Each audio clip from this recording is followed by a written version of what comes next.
જો ફ્લાવરિંગ પાછું એવું ને ફ્લાવરિંગ નીચે પાકી ગયું. આ જો અહીં પાકી ગયું અને એની ઉપર જો ફ્લાવરિંગ ચાલુ છે.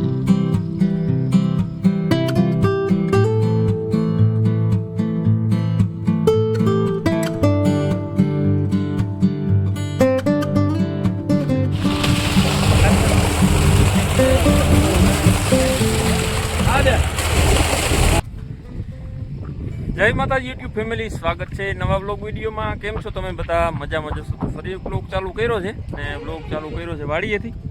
અને હવે જો અડદ વાઢવાની ફૂલ તૈયારી થઈ ગઈ છે અને વરસાદ જવાનું નામ લેતો નથી. આ 15 દિવસથી સતત એક ધારું વરસાદ જેવું વાતાવરણ રહે છે. એમાં 3-4 વખત તો વરસાદ આવી ગયો હરખેથી અને 1-2 વખત તો વધારે પવન આવી ગયો. એના કારણે અડદ પહેલાં ડરી ગયા હતા, પાછા પણ ડરી ગયા હતા.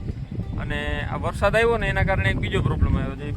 પહેલો જે ફાલ છે એ તો આપણે હજી લીધો નથી અને એવો ને એવો પાછો બીજો ફ્લાવરિંગ આવ્યું છે.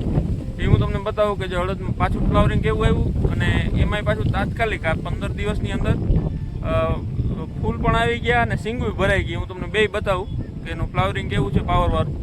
એ આગળ હું તમને વિડીયોમાં બતાવીશ. અને આ જો આટલું લેવાઈ જાય ને, આ વરસાદનું વાતાવરણ બંધ થાય તો હવે કંઈક અડદ વાટી અને અડદમાં ફાલ કેવો છે એ હું તમને બધું આગળ વિડીયોમાં બતાવીશ. અને બાજુના ખેતરમાં જો 220 kVની લાઈન છે એ પણ ઊભી કરે છે. અને આ બાજુના ખેતરમાં મગ વાઢવાનું કામ ચાલુ છે. તો હું તમને આગળ વિડીયોમાં બતાવીશ કે કેવો ફાલ છે અડદમાં અને મગમાં. તો વિડીયોમાં બન્યા રહેજો. તો જો તમે આ અડદમાં ફ્લાવરિંગ જો પહેલાં આ એક જગ્યાએ એક છોડમાં નથી, તમને હું બધું બતાવું. અડદ આખા આપણા જેટલા અડદ છે એ બધામાં આગળ જોઈએ. જો આમાં બધામાં માથે તમને ફ્લાવરિંગ જે પીળા ફૂલ દેખાય ને એ બધું ફ્લાવરિંગ છે. અહીં જોઈ લ્યો એવું ને એવું.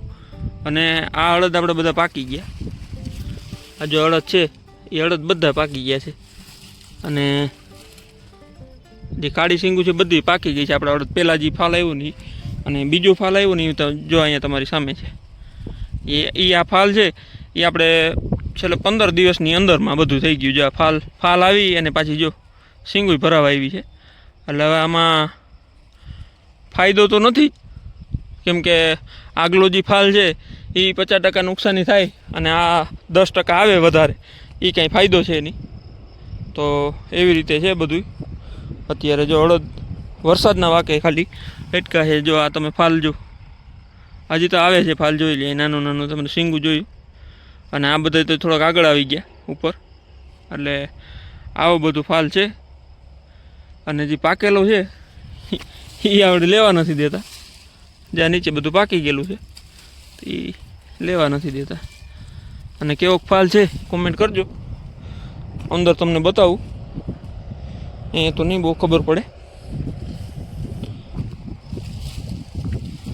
જ્યાં આપણે અડદ ટાણ તો ઠરી ગયા છે એટલે કંઈ બહુ આમ ખબર નહીં પડે. નીચેના જે છે એ થોડોક નુકસાની થાય.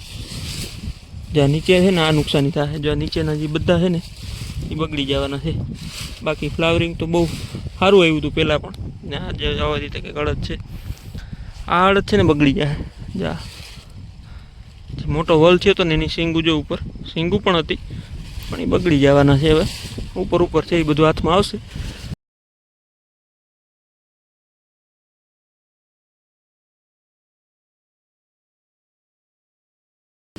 તો એવું છે બધું કંઈક. અને સામે જો 220 kVની લાઈન અડધી ઊભી થઈ ગઈ છે. કેવી રીતે ઊભી કરે એ આપણે ત્યાં જઈને જોઈએ.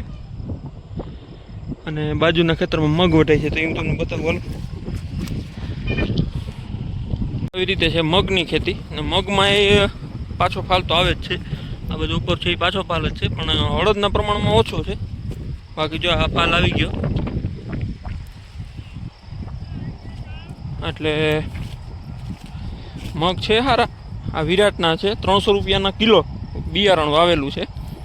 અને ફાલ હોય ઉપર જ હોય. સિંગ પણ મોટી થાય છે અને મળતર બહુ સારી છે પાથરાની.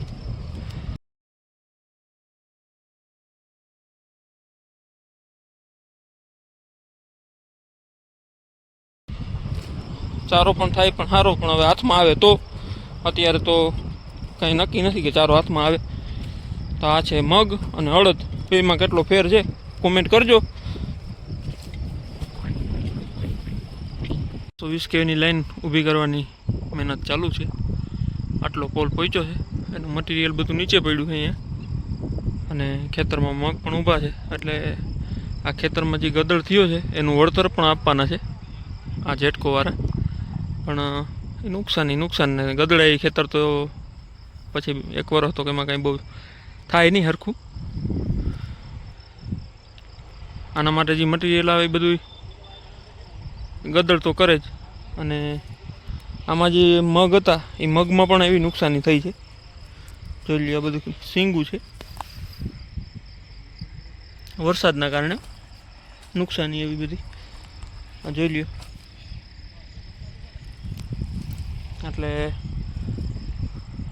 નુકસાની બહુ છે, ને એ પ્રમાણમાં ભાવ થોડાક કાપી નાખે છે કે ભાઈ વરસાદ થઈ ગયો એના હિસાબે થોડુંક ક્વોલિટીમાં ફેર છે. ક્વોલિટીમાં હવે તો 3 મહિના મહેનત કરીને પછી ક્વોલિટી કેવી બનતી હોય એ તો ખેડૂતને ખબર હોય. અને જો આવી રીતે કામ ચાલુ છે.